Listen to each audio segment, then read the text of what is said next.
शरीर का स्वस्थ होना ही सबसे बड़ा सुख है। स्वस्थ शरीर के बिना व्यक्ति न तो धन कमा सकता है और न ही ध्यान साधना कर सकता है। अपने जीवन के प्रारंभिक राजकाल में राजा पसेनदी बहुत भोजन किया करता था और भोजन के बाद तुरंत सो जाया करता था। इस प्रकार के खान पान से वह बहुत मोटा हो गया था और बीमार रहने लगा। उसका किसी भी काम को करने में मन नहीं लगता था। वह हमेशा आलस में ही डूबा रहता और परेशान होता रहता था। एक बार भगवान बुद्ध उसके नगर में आए तो राजा पसेनदी के भांजे सुदासन ने उससे कहा कि बुद्ध के पास आपकी समस्या का हल है। वह अवश्य ही आपकी शारीरिक और मानसिक समस्या को दूर कर देंगे। अपने भांजे की सलाह पर राजा पसेनदी भगवान बुद्ध के पास गया। वह बुद्ध के यहाँ पहुंचा और थका हुआ सा ऊँघता हुआ बैठ गया। उसकी तीव्र इच्छा हुई कि वह वहीं पर सो जाए, लेकिन वह वैसा नहीं कर सका। तब बुद्ध ने उससे कहा, राजन, क्या आप रात में ठीक से सो नहीं पाए? तब राजा पसेनदी ने कहा, नहीं बुद्ध, मुझे अक्सर भोजन करने के बाद ऐसी ही समस्या होती है। तब बुद्ध ने समझाते हुए कहा कि राजन, तुम्हें यह परेशानी अत्यधिक भोजन करने के कारण हुई है। जब मनुष्य तंद्रा के अधीन होकर अधिक खाने लगता है तो वह पेटू हो जाता है और इस कारण अधिक सोने लगता है।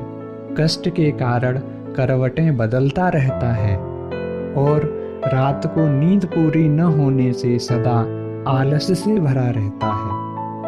भोजन सदा उचित मात्रा में ही करना चाहिए, वही जीवन के लिए उपयोगी और सुखद होता है।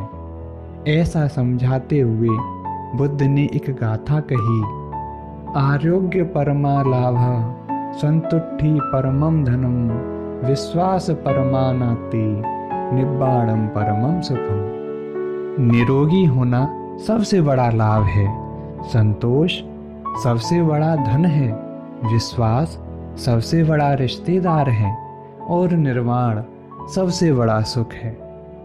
जो व्यक्ति सदा स्मृतिवान रहकर भोजन की सही मात्रा जानकर सही ढंग से भोजन करता है, उसका कष्ट कम होता जाता है और ऐसा करने से उस व्यक्ति की आयु लगातार बढ़ती जाती है।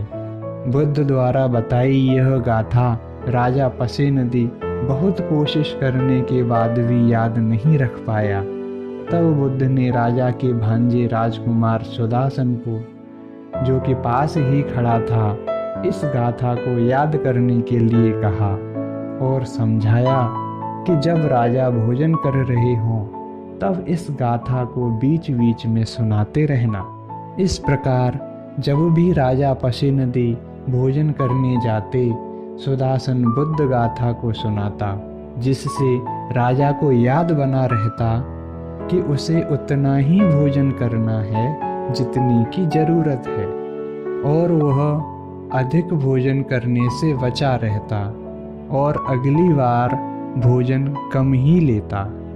इस प्रकार राजा संतोष पूर्वक भोजन करने लगा। कुछ समय के नियम पालन से वह पतला हो गया और प्रसन्न रहने लगा। उसने अंततः जाना कि मनुष्य के लिए अच्छा स्वास्थ्य ही सबसे बड़ी उपलब्धि है और विश्वास ही सबसे बड़ा हितैषी है। भगवान बुद्ध की जीवन को बदलने वाली कहानियों के लिए चैनल को सब्सक्राइब करें। यदि कहानी अच्छी लगी तो लाइक शेयर अवश्य